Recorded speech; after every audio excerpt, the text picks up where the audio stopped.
Hallelujah. इसलिए वो कह रहा है क्योंकि हम पहले निर्बुद्धि और आज्ञा ना मानने वाले और भ्रम में पड़े हुए थे। करेंगे करेंगे, अरे नहीं ऐसे नहीं होता भाई, जब तक तुम करोगे नहीं मिलेगा नहीं।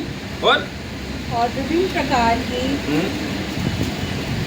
अभिलाषाओं और सुख विलास के दास्तव में थे और बैर भाव और ढाक करने में जीवन व्यतीत करते थे, लोगों की बुराइयां करने में, लोगों के लिए उलट फिर के बातें बोलने के लिए। अरे कभी किसी की हेल्प करी है?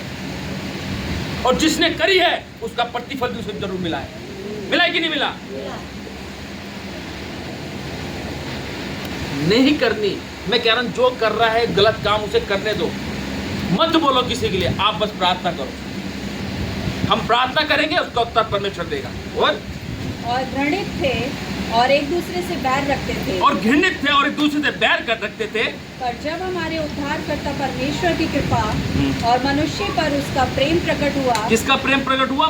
परमेश्वर का। कह रहे पर जब हमारे उद्धारकर्ता परमेश्वर की कृपा देखा, उसकी कृपा और उसका अनुग्रह हमारे लिए काफी है।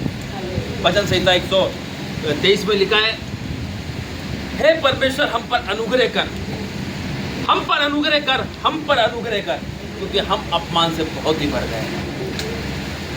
अब मांगना है हमने, परमेश्वर तू हम पर अनुग्रह कर और अपनी कृपा हम पर बनाए रखे। और तो उसने हमारा उद्धार किया। और ये धर्म के कामों के कारण नहीं, पर ये धर्म के काम के कारण नहीं जो हमने आप किए, पर अपनी दया के अनुसार नए जन्म के स्नान और पवित्र आत्मा के हमें नया बनाने के द्वारा हुआ। हालेलुया। किसके द्वारा हमें ये हुआ?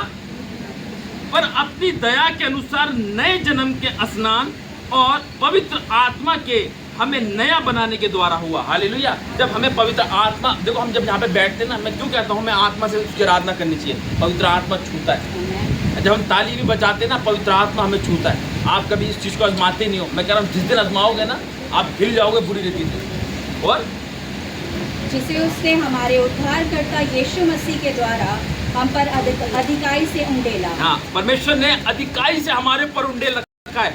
आप उसको रिसीव तो करो अपनी लाइफ के अंदर, तभी तो आप छुटकारा पाओगे हर बीमारी और समस्या से। और जिसने उसके अनुग्रह से धर्मी ठहर कर अनंत जीवन की आशा के अनुसार वारिस बने। यह बात सच है और मैं चाहता हूँ कि तुम इन बातों के विषय में दृढ़ता से बोलो, इसलिए कि जिन्होंने परमेश्वर पर विश्वास किया है वे भले भले कामों में लगे रहने का ध्यान रखें। किस कामों में? परमेश्वर के वचन ने साफ कह दिया